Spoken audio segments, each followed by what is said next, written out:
So we've had a really strange last few days of like sudden Trouble Planet, I guess, success. Like productivity. I won't go so far as to say success, but we have been productive for the first time in a while. Yeah, like productive in like the way that we are making contacts with people who are better than us, who we can glom onto. Essentially, like actual successful people who've at least had a taste of success, and not in the way that we did, where we just kind of blundered into it, but like they worked from day one to get to where they are. And got there with dedication and hard work, and not just incredible luck. They're not charlatans, in other words. That's the thing. That's the thing that Trouble Planet has never really had before, is contact with non-charlatan success. Yeah. So charlatans in general. So I guess we'll start with a kind of like a pickup from last episode of this podcast. So we actually recorded with Madcucks today, and we finally did it. We said we were going to do it, and we did it. It was awesome. Yeah, it was really great. It was he was funny. He was we're not absolute liars. Yeah, you maintained the bit. Well, we weren't lying. We were just like the ever-looming threat of our crushing incompetence very well could have doomed the Enterprise. Like last night, I thought I bricked the fucking laptop I was going to use to record. Yeah.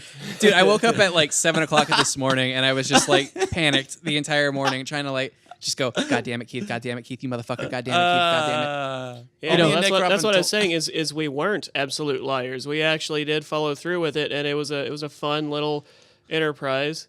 Yeah. I don't know. I don't know even how I fixed the computer. It just started, like, I don't know. I reset it. I reset it before, and it was still fucked. I reset it again, and now it's fine. But, you know, I didn't wake up early, Kyle, because me and Nick really knew we had to buckle down and get ready, and so we stayed up till 3 a.m. playing Overwatch. Yep. So we did nothing to prepare for anything.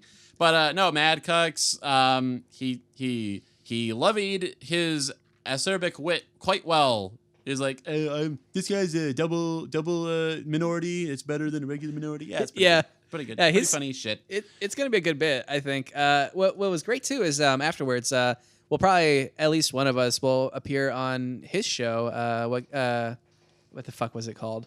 Here's what I don't we get. Don't know. Things good. We don't, here's what I don't get. Good. Good one, Kyle's like, and the guy. Well, what is it called? Here's what it would only be better if you were on stage. Show? Yeah, we'll do that one. That was E3 caliber, like not being prepared to say things in front of people. You just stand there on the stage like Alexei Petrikov and just piss yourself. So it's cool. A great podcast called and then you just start, that black spot starts getting wider and wider. God. I like he just made a fucking callback to fucking Hattress. Yeah.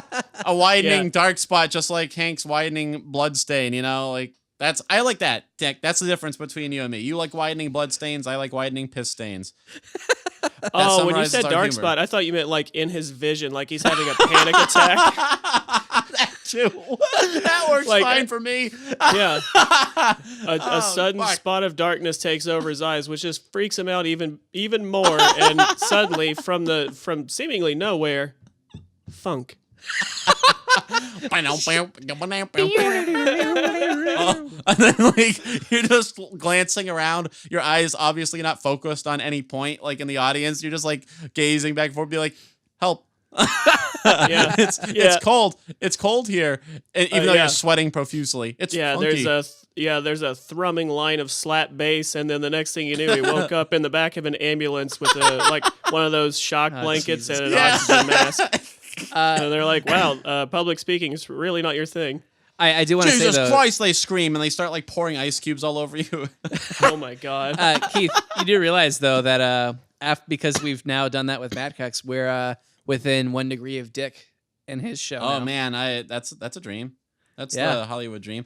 Oh, well, wait, actually, before I forget, like when you said Cartoon Network, I'm surprised that you carried the volley in terms of King of the Hill, because I thought you were going to mention Mighty Magiswords, which is also somehow relevant to our enterprise of late.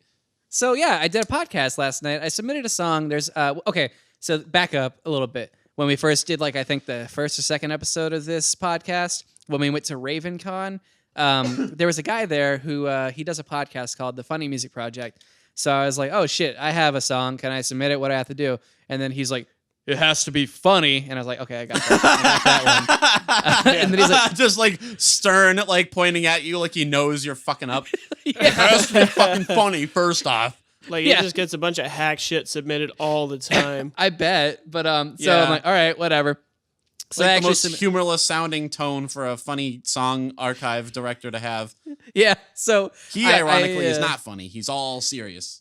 So I submitted a song. I submitted 1 in a Million, which you guys You've can talked check about out. that on the show, right?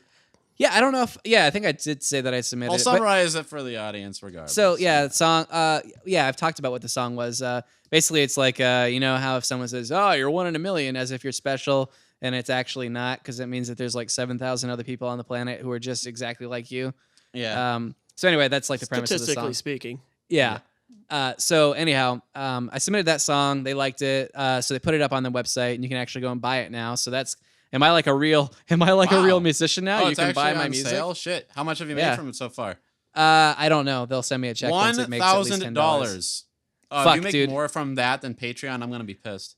If I make anything from it, I'll be impressed. But I'll so be it's on. pissed.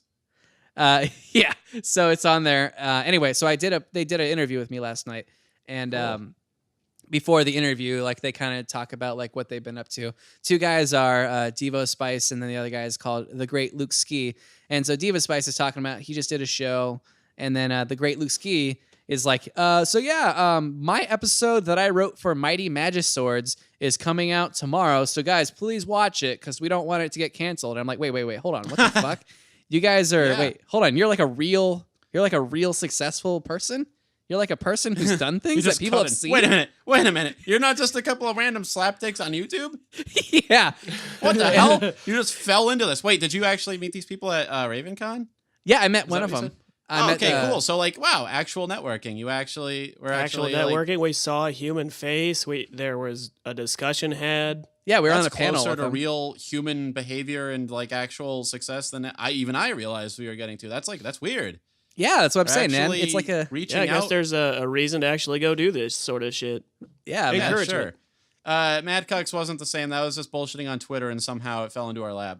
I can't take credit for. That was a complete fucking dice roll, and it worked in our favor. Well, to be fair, Keith, you have to give yourself some sort of credit because I don't ever go on Twitter, and I guarantee fucking Nick doesn't even have a Twitter. That's So some like credit. the fact that like you like happened to be on at the right time when something went out to like take advantage of has to be something you should be able to at least slap yourself in the face about. Oh, you know what? Oh, well, I'll slap myself somewhere. But more importantly, I can now technically put like a social media director on my resume. There Oh you yeah, go. like social media manager or like event Trouble Planet coordinator. LLC. Yeah, that sort of shit. And then it'll be like, so like, what have you done? I'm like, oh, well, I got Madcucks on a popular Let's Play And show. if you ever have to say that in the fucking arena of employment or the intention thereof, I will fucking piss my pants. Yeah, that's what I keep got coming back to is how much Madcucks. I love the fact that the word Madcucks has become a word that we need to use in a professional context repeatedly, often and on. I still found it weird enough that you felt it necessary to continually call a man that. Yeah, like not on the show, like when we're setting up, like Madcucks, can you see what's on my screen right now? Like just very, very matter Didn't of ask fact. his name at least once. Yeah. His government was- name. You don't need his government name. Yeah. Well, I didn't want to because the bit was we're doing the game with Madcucks, so I didn't want to Yeah. learn his name and then start accidentally calling him his real name. Right, that's sound theory. That's you know what I mean? It'd be no one knows Katy Perry's real name or like Lady Taylor Swift's real Gaga. name. No one knows her fucking real name. So yeah, what difference does it honestly make? Right. You know what I mean? That's how the industry works. This is an industry podcast. Right. Oh, yeah, So, like- it's very serious and professional. And So, if you're yeah. one of the half a dozen people that even has access to it because we very wisely committed it to a paywall right out of the gate, then you'll be able to say, I saw the meteoric rise of garbage. I saw I saw the ground. Yeah, plunge you guys open. were on the ground floor of getting 3 slapdicks to just crank out regularly scheduled garbage for maximum fun. No, it's going to be a giant funnel of garbage shot up into space from the bottom of the ocean. You're going to have people who are like, I've been listening to the podcast since when it cost $10 on Patreon to listen to. Now it's fucking free. Can you believe that? Oh, yeah. Yeah, Yeah, we're going to have to find you guys something more worth your dollars. Wait, is it? What happened? Did you fuck with it? God damn it. We're supposed not to make free. more episodes so that... They are? No, it's not. I was joking. Oh, thank I was God. saying, you were just this is in the joking. See, future. Kyle, Like you in the can't joke. future, because this is not the sort of thing that is deserving of money. Yeah, you're not supposed to joke about things that I can't tell you're joking about because I don't put it past you. Because he can't read human emotion. Well, gents, I fucked that dog. And I'd be like, what, Kyle? And you're like, no, that was just a funny thing.